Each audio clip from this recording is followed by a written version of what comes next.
허브웨슨 LA시 의장 측이 오늘 새로운 한인타운 홈리스 쉘터 부지안을 제시하고 한인 사회와의 지속적인 대화와 소통을 언급했습니다.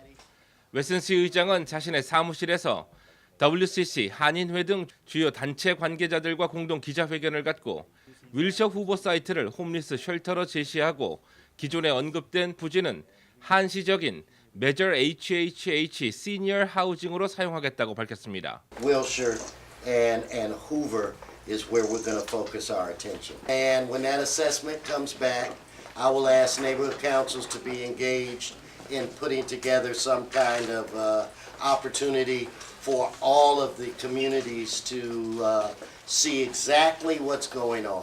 웨슨시 의장의 제안에는 후보 윌셔 사이트 외부에 2명의 경찰 인력을 24시간 상시 배치하고 구인체제 커미티 구성에도 WCC가 선정하는 사람을 포함시키겠다는 계획입니다. 물론 추후 협의에 따라 2명 이상도 가능할 수 있습니다. 후보 윌셔 쉘터는 3년 후 종료됩니다. 아까 그래서 제가 웨슨 의원하고 기자회견 때 계속 했던 얘기가 그거거든요. 이게 오늘 디스커션을 같이 했고 앞으로도 계속 논의해야 된다. 그래서 사실 앞으로가 어쩌면서 더 중요합니다. 이게 하려면 제대로 해서 후보든 또는 뭐 벌먼트든 지었을 때 잘 지어져서 이게 말씀하신 대로 해가 되지 않고 오히려 이게 있으니까 잘 됐구나, 또는 시에도 이게 잘 지어져서 좋은 사례가 되겠구나, 이런 것이 되도록 저희가 계속 감시하고 같이 논의 과정에 끼고 하려고 하는 거거든요. 오늘 회견은 그동안 WCC와 웨슨 시장 측이 어느 정도 합의점을 찾으려 노력해온 것으로 최종 결정은 아니지만 이전과는 다르게 한인 사회의 목소리가 전달되기 시작했다는 점에서 큰 의미가 존재합니다. 물론 적법한 민주적 절차의 부재로 불거진 홈리스 쉘터 이슈라는 논점은 아직 존재하지만 웨슨시 의장의 오늘 새로운 제안 역시 앞으로 한인 사회는 물론 해당 지역 커뮤니티들과의 대화 소통이 그려지는 만큼 소기의 목적은 달성한 것으로 보입니다. 그러나 앞서 언급했듯 최종 결정까지는 넘어야 할 절차들이 존재하고 있으며 WCC 역시 이 같은 점을 간과하지 않고 적법한 민주적 절차에도 집중하겠다는 의지입니다. 트럼프 행정부가 이전 오바마 시대의 강력한 연료 환경 정책 기준의 철폐 카드를 들고 나오면서 캘리포니아에 대한 압박을 더하고 있습니다. EPA는 오바마 대통령 재임 당시 신규 차량에 대한 연비와 배기가스 규정을 점진적으로 강하게 적용해 온실 효과에 따른 기후변화 위험성을 줄이려 했습니다. 그러나 EPA는 오늘 도로교통안전국과 함께 이를 번복하는 새로운 계획안을 들고 나온 것입니다.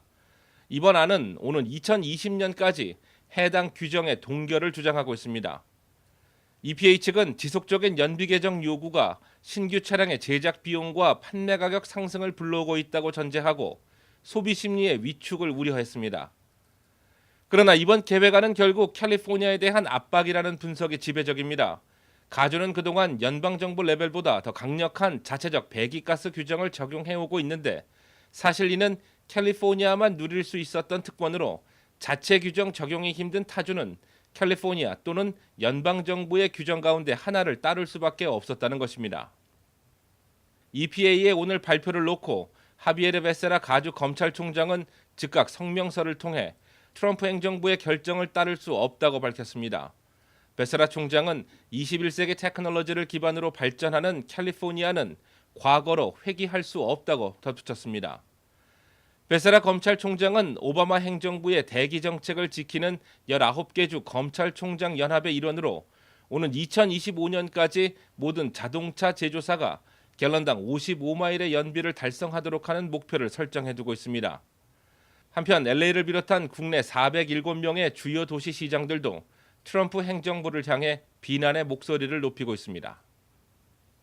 애플의 기업 가치가 드디어 1조 달러를 넘었습니다. 애플은 오늘 주당 가격이 207달러 4센트를 넘기면서 1조 달러의 기업 가치를 달성했습니다. 이 같은 현상은 그동안 애플에게 제기되던 신제품 부재와 이익 증가 불만에도 아이폰 8과 10의 꾸준한 판매 강세가 도움된 것이라는 해석입니다. 애플과 같은 기업군들 중에서는 아마존이 9천억, 구글과 마이크로소프트가 8천억 달러 선의 기업 가치를 인정받고 있습니다. 한편 애플은 오늘 LA 다운타운 타워 극장 부지에 새로운 스토어를 오픈하기로 결정하고 관련 서류를 시청에 접수할 계획입니다. 새로운 스토어는 애플 관련 교육과 다양한 프로그램까지 운영할 것으로 알려졌습니다. 80도 후반에서 90도 초반 기온 분포 속에 50%가 넘는 습도가 연일 이어지고 있습니다. 해가 갈수록 달라지는 기후지만 왠지 익숙해지는 것 같아 환경 문제에 대한 경각심이 다시 요구됩니다. 내일 LA로는 87도에서 90도 초반대 사이로 예보됩니다.